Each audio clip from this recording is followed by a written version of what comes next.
Welcome to the Root of Power podcast, where I teach you how to step into your power, find alignment, and create a life that you love using holistic methods, interviews with industry leaders, and inspiring stories from people who know that true freedom is found within. I'm your host and health and wellness bestie, Amanda Chills, and I'm so proud of you for choosing to step into the root of your power. Hello, podcast fam. Thank you so much for listening. None of this would be possible without you. Now, if you know someone who could benefit from this episode, go ahead and share it with them. The more people that are thriving and healing and doing cool things for themselves, the better this entire world is. So hello, welcome. We're going to jam today. Go ahead and leave me a review on Apple Podcasts or a comment on YouTube if you are listening there. And if you are looking for one of the ways to reduce stress, I have got a freebie for you. If you head to amandachills.com/reduce-stress, you will find it there. All right, y'all, let's party. Hello and welcome, podcast fam, to the week of Thanksgiving. It is 2020. We are living in the time of Rona. For those of you who are listening to this in the distant future, it was wild, but here we are right now. So I wanted to come through and give everyone permission to just do what you need to do to take care of yourself during this time. There are so many things going on in the world and probably going on with you because being a human is messy and stressful and it is also a wild ride. So if you need permission, here it is.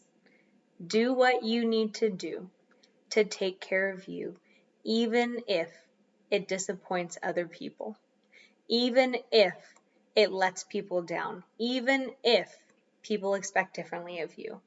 Your only job here is to do and say and align yourself with things that are true and authentic to you.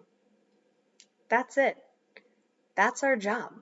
So along those lines, I have 10 reminders for you / words of encouragement, probably.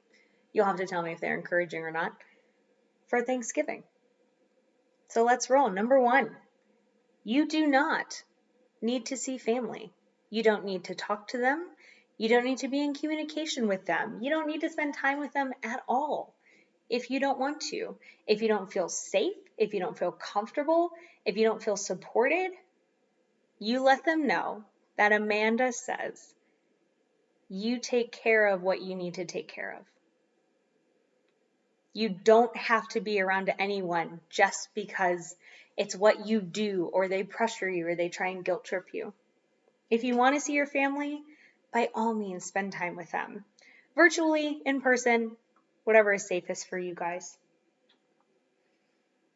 But you don't have to. Number 2, you define who's family. You don't have to keep a relationship with anyone in your life who doesn't treat you well, who doesn't support you, who doesn't love you, or who abuses you. Friends can be family. Animals can be family. Coworkers can be family. Your plants can be family. You define who your family is. Just because you are blood related doesn't mean that you have to do anything. I really love to educate people that the whole phrase for blood is thicker than water is the blood of the covenant is thicker than the water of the womb. Meaning your chosen family is a much stronger bond than the family that you were born with.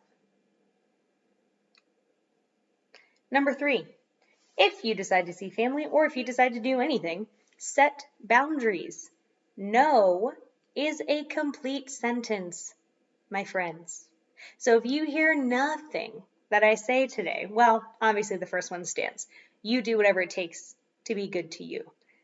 But this one, set boundaries. If you want to go see your family, but only for a certain amount of time, let them know, hey, I'm going to be coming through, but I'm only staying for an hour. Or please don't speak about XYZ while I'm there. Or please don't talk about the food I'm eating or politics or my partner or lack of partner or my education or what I'm doing or any of these things. These topics are off limits. These topics are on limits, or however you phrase that. How long you'll be staying, what you agree to do while you're there.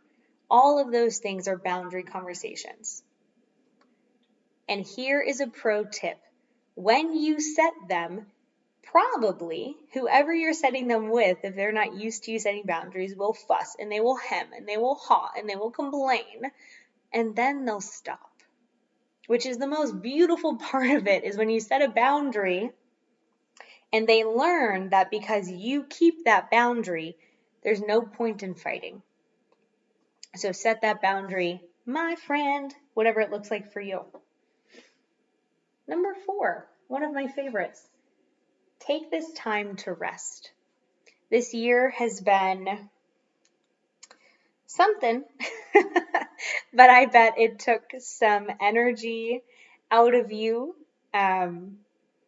Everyone I speak to right now has been slowing down, and I think that has been a wonderful change for a lot of people who are so used to being busy and using their busy as a badge of honor and a way to avoid their life. So slow down, rest, take time for you, whatever that looks like. For me, it's naps. Like, listen, your girl loves naps. Whether it's 20 minutes or 3 hours, one of my favorite things to do is to sleep. My family actually makes fun of me for it. Like, that's how much I love naps. Basically, I'm like a hairless cat. The other thing cats are good at? Setting boundaries. You ever pet a cat when they don't want to be pet? They are digging their claws into your skin and they're like, no, ever, I told you. You're also allowed to do that. Number 5, breathe. Take a deep breath. Take many, even deep breaths. Anytime that you need to. The first thing we do when we're born is take a big old breath and then scream into the abyss. You're also allowed to scream into the abyss. Maybe don't scream into the potatoes, but definitely scream into the abyss. I support you 100%. Actually, if you're going to do that, go ahead and tag me in a video on Instagram at Amanda_chills, CHILS. I definitely want to see it happen. Number 6, try not to take things personally.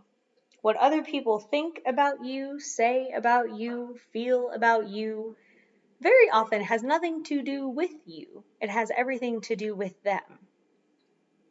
For example, if someone is miserable, guess what they're now trying to make you? Miserable. If someone is happy, I bet they're trying to make you happy. So it kind of goes both ways. But if someone... sorry, that's a yawn. I'm recording this at like 10 o'clock at night because your girl sometimes is really good at procrastinating. But that's here nor there. So back to try not to take things personally. Remember that everyone is fighting their own battles. Even your racist aunt and uncle are a product of their extremely stupid conditioning. But here we are.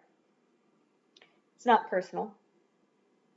Set boundaries where you need to and let the rest go. Breathe through it and then rest afterwards.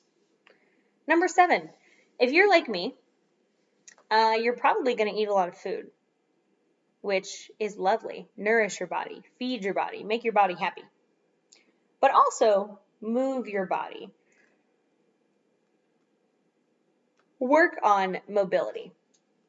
Get in a workout. Now, you don't have to, right? This is not the conversation where it says you have to earn your meal. Absolutely not. You don't have to earn a damn thing that you want to put in your body. But our body feels good when we move it. Our body feels good when we sweat a little. Just make sure that what you're doing is in the realm of ordinary for you.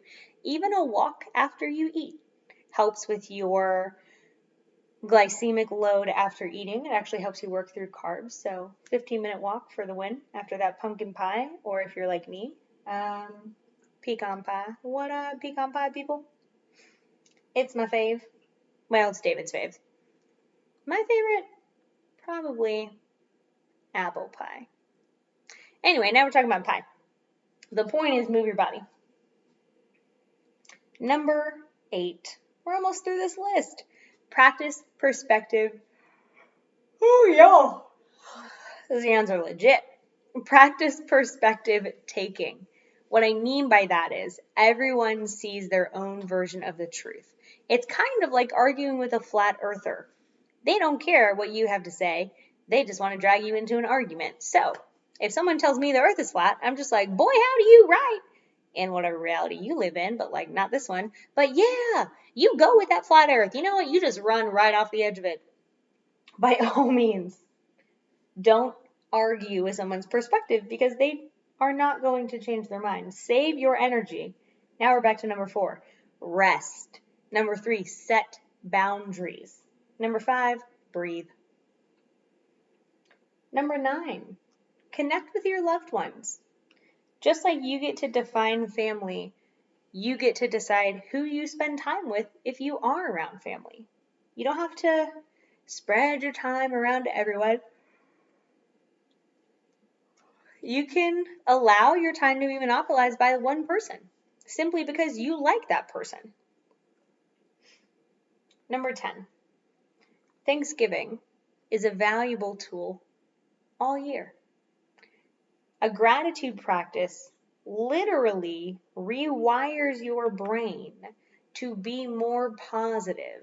When you have a positive perspective, things tend to go better, right? You ever been shopping for a new car and you're like, oh man, I think I'm gonna do a Jeep Wrangler. And suddenly, that's one of my dream cars, y'all. So listen, if anybody wants to sponsor me and buy me a yellow 90s Jeep Wrangler, please message me on Instagram. I would love to talk to you.